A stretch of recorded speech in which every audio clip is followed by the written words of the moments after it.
Welcome back to TechKidFX for another Fantom price prediction update, and in this video I'll be giving you the latest developments that have been happening here on the Fantom chart, which at the time of this recording is holding below the 20-day MA here on the 1-hour chart, which is now acting as resistance. We have also continued to obey the Elliot structures, where we had been seeing a bit of a breakdown to the lower side in the formation of this wave 2 in a move that has now managed to get into the minimum retracement areas, and I now believe that Fantom is going to start gearing up in the formation of this wave 3 before we can expect a wave 4, then continue pushing even higher in the formation of that wave 5 to the upper side. And before I get further into the technical analysis to give you my breakdown targets and also my short-term scenarios here on the Fantom chart, first give this video a thumbs up, subscribe to the channel, and also check out the channel membership. And allow me to first give you a recap of what has been happening, where you can see that we had been seeing a bit of a breakdown to the lower side in the formation of this wave 2 in a move that managed to get into the minimum retracement area, and that is of this Elliot structure right here in blue.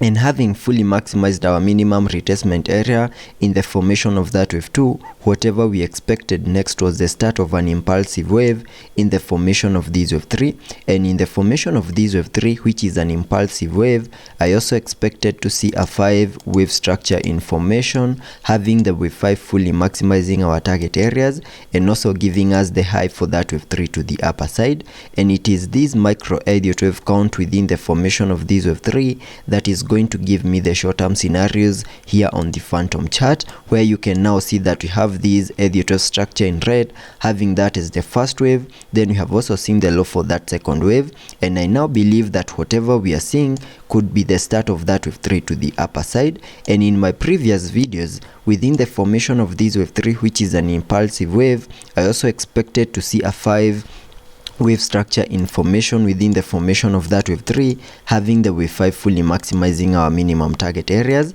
And I had given you such a scenario over here, terming this as the first wave to the upper side. Then I expected a corrective structure in the formation of this wave 2 before we can expect a wave 3, then a wave 4, then continue gearing up in the formation of that wave 5. And I said to you that we have a minimum retracement area in the formation of this wave 2 using the Fibonacci's, connecting them from the low of the first wave to the high of that wave 1, and that gave me a minimum retracement area between the fib level 0.382 and the fib level 0.618, and we can also extend that to the fib level 0.78, which is still a minimum retracement area. And at the time of this recording, you can see we have fully maximized that target area and even lost the fib level 0.78, and because of that, that now means that we have now seen a reset of this higher Elliot wave count 2, which is right here. So we cannot say that we have a micro Elliot wave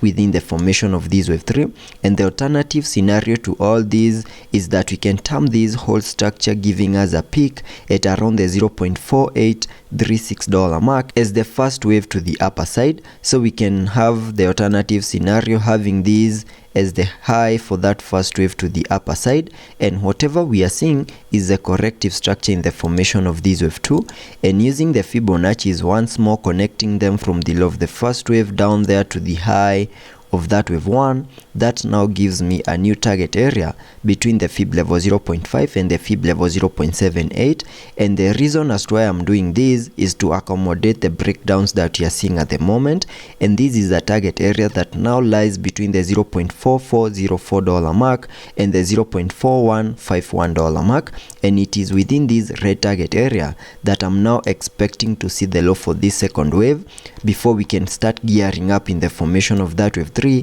then expect a wave 4 before we can see that wave 5 completing our blue Elliot wave count 3 to the upper side. And that is what I'm expecting here on the short-term scenarios. And at the time of this recording, you can see that we have managed to get into the area between the fib level 0.5 and the fib level 0.618, and there are high chances that we are going to see a reaction of that golden pocket and start gearing up in what could be the start of that wave 3 to the upper side. And if that is the case, and assuming that Fantom is not going to give us one more leg down within this red target area in the formation of that wave 2, we can sketch out a target area in the formation of that wave 3 using the trend based Fibonacci, connecting them from the low of the first wave to the high of that wave 1, then dragging the fibs to the low of the second wave, and that now gives me a target area in the formation of that wave 3 at the fib level 1.618, and that is at around the $0.5736 mark, and that is the minimum that we can expect that wave 3 to the upper side to do. And for that to also play out, we need to see a break above our high at around the $0.4849 mark, and also manage to break above the key area of resistance at around the $0.45 mark with a successful retest before we get to our next key area of resistance at around the $0.5 mark. And that is what I'm expecting here on the short-term scenarios. So continue watching the area between the fib level 0.5 and the fib level 0.78, because it is within that target area that I'm expecting to see a reaction to start gearing up in the formation of that wave 3, and that is also a target area that we need to continue holding within for us to still say that whatever we are seeing is the corrective structure in the formation of that wave 2. Also taking a look at the indicators to see what movements will be supported. On the RSI, we are trading at around the 34 mark, meaning we have massive room for us to fully support higher prices. Also taking a look at the MACD, we have been able to print a bearish cross, though we are seeing a bit of a decrease in the selling momentum, suggesting that soon we might be able to print a bullish cross. So let's be patient and see how that plays out, and I'll be keeping you updated.